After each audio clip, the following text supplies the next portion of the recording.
కేదారేశ్వర ఆశ్రమంలో శ్రీ శ్రీ పరమహంస పరివ్రాజక బాలయోగి రాములు మహారాజ్ 9వ రోజు భక్తులకు దర్శనమిచ్చారు.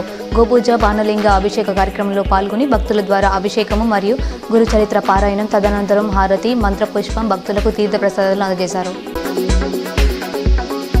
Bridge gap hospital, Indur cancer ఆసుపత్రి ఆధ్వర్యంలో 2K రన్ నిర్వహించారు. నిజామాబాద్ నగరంలో పలు డివిజన్లలో బోనాల పండుగ ఘనంగా నిర్వహించారు. అమ్మవారికి బోనాలను సమర్పించి భక్తులు మొక్కులను తీర్చుకున్నారు. ప్రజా సమస్యల పరిష్కారానికి ప్రతి సోమవారం కలెక్టరేట్లోని సమావేశ మందిరంలో కొనసాగుతున్న ప్రజావాణి కార్యక్రమాన్ని రేపటి నుంచి యథావిధిగా నిర్వహించనున్నట్లు కలెక్టర్ వినయ్ కృష్ణారెడ్డి తెలిపారు.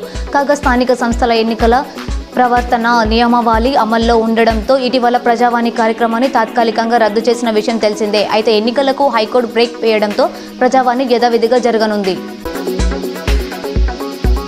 సిద్దిపేట జిల్లా నంగనూరు గ్రామంలో అరుదైన ఘటన చోటు చేసుకుంది. సర్పంచ్ స్థానానికి పోటీ చేసే అభ్యర్థులు బాండ్ పేపర్పై సంతకం చేయాలని యువత నిర్ణయం తీసుకుంది. ₹100 బాండ్ పేపర్పై అక్రమ ఆస్తులు సంపాదించనని, 5 ఏళ్ల తర్వాత ఆస్తులు పెరిగితే గ్రామానికి అప్పగిస్తామని, జీపీ పన్నుల కోసం ప్రజల దగ్గర నుండి డబ్బులు అడగనని, తప్పుడు లెక్కలు చూపించమని, గ్రామ అభివృద్ధికి సేవకుడిగా పనిచేస్తాను అని రాసి బాండ్ పేపర్లో పేర్కొన్నారు.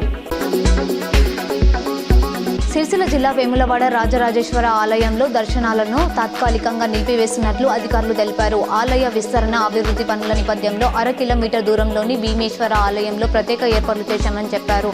అర్జిత సేవలు, అభిషేకాలు, కోడెమొక్కులు, అన్నపూజ, నిత్య కళ్యాణం, చండీ హోమం అక్కడే నిర్వహిస్తున్నామన్నారు. రాజరాజేశ్వర ఆలయంలో స్వామివారికి కేవలం ఏకాంత సేవలు జరుపుతామని వివరించారు.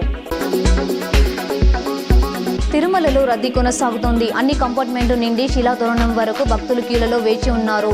టోకెన్లు లేని వారికి సర్వదర్శనానికి 24 గంటల సమయం పడుతుంది. నిన్న 84,571 మంది భక్తులు స్వామివారిని దర్శించుకున్నారు. హుండీకి ₹3.70 కోట్లు ఆదాయం వచ్చినట్లు టీటీడీ తెలిపింది.